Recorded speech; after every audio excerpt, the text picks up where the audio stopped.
Hi, welcome back to my small urban garden on the Wirral Peninsula in England. And today I'm pruning back the St John's wort. It's bright sunshine, gorgeous blue skies, but it's not that warm. And I'm pruning back this plant because it grows like crazy every summer. And unless I clip it back quite mercilessly, it fills up the whole space and you can't see past it.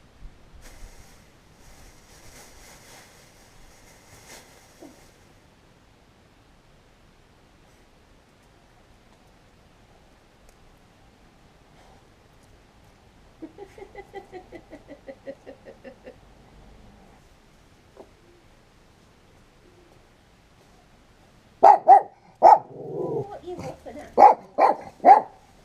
You look at me. Whoosh.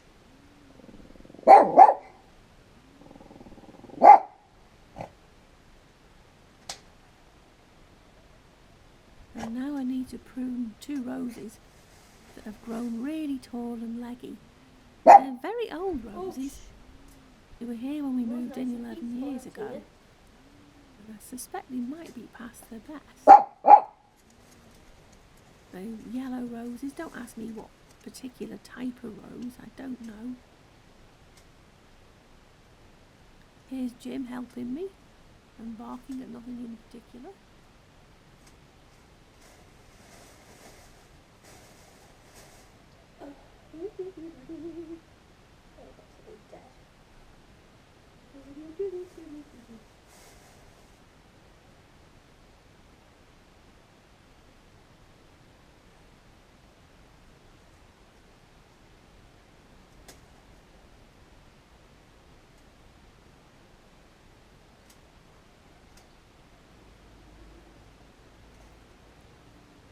My next task is to sort out this hydrangea, which has got lots of dead wood in it.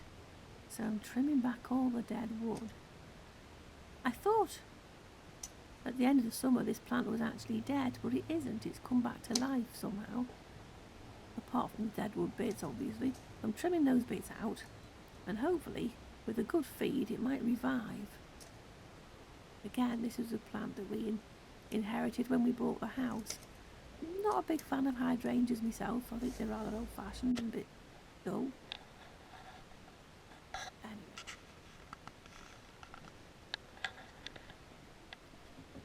Having finished gardening, I'm now in the art studio. A quick peek round, sharing with you the look of the place. That's the painting that's about half done, approximately half done. It's going to be a coastal scene, and it's on canvas and done with acrylic paint. My acrylics are stored in that dark green tin you can see on the table at the side of me.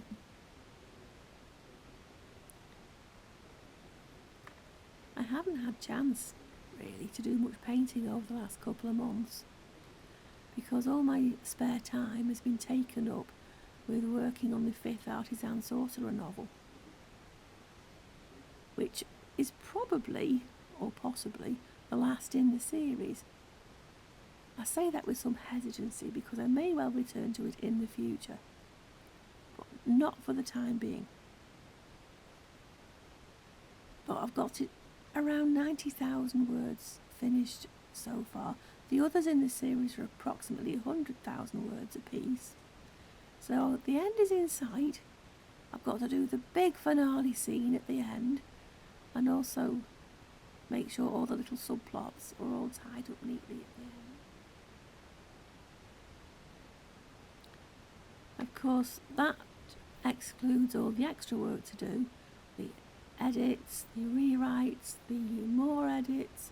There's a lot of work to be done yet, but the bare bones of the story is nearly completed. This has taken me a long time to do, much longer than with the other novels in the series.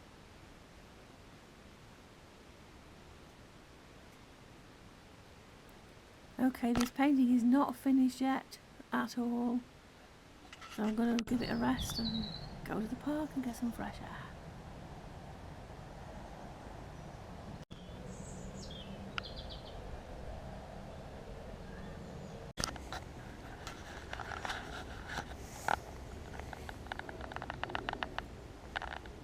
So we're in Birkenhead Park, and there are signs of spring everywhere.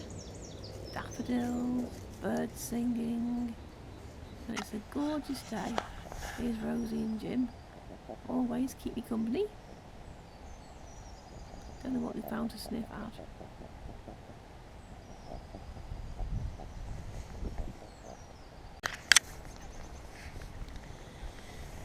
We've got some frog spawn right on the water's edge, and I can see one little frog near the edge of the water, just poking its nose out of the water. Hopefully the camera will be able to pick that up.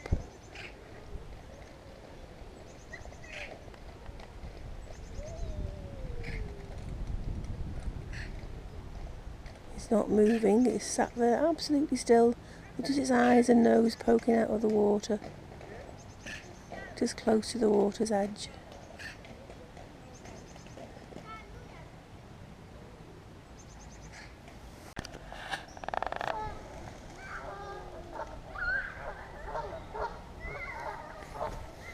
Yep, spring has arrived. The coots are doing a little dance there, puffing up the back wings, saying, "Look at me, aren't I gorgeous? You couldn't resist me, could you? No, I'm a marvellous little coot. Just the person you want to build a nest with." Hey up, here comes another one. 4 of them now. You going to do a dance as well? I was thinking about it. Well, one's given up and gone away. No, they've all gone home.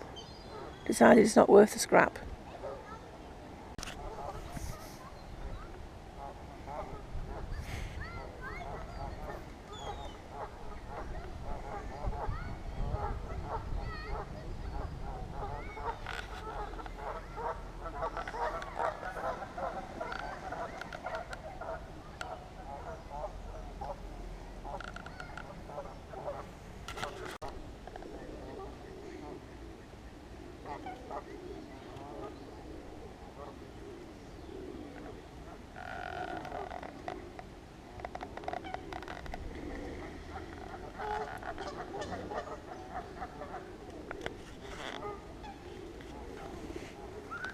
The Canada geese seem quite feisty today. Lots of honking and head bobbing, pecking at each other, chasing each other up and down. The tufted ducks are still here.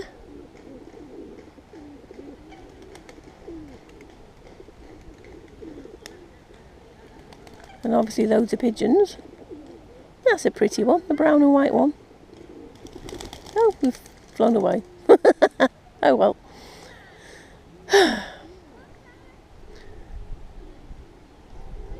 I'm now left filming an empty, muddy bank. As wildlife photography goes, that's a little bit underwhelming.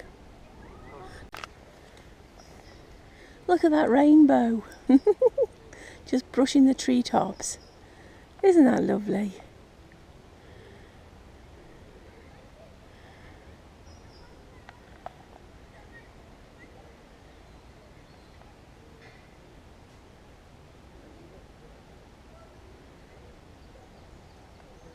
A little squirrel down there running around.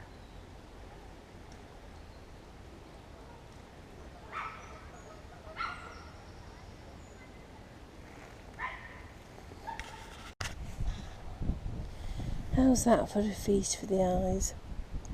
Gorgeous narcissi in bloom. Lovely.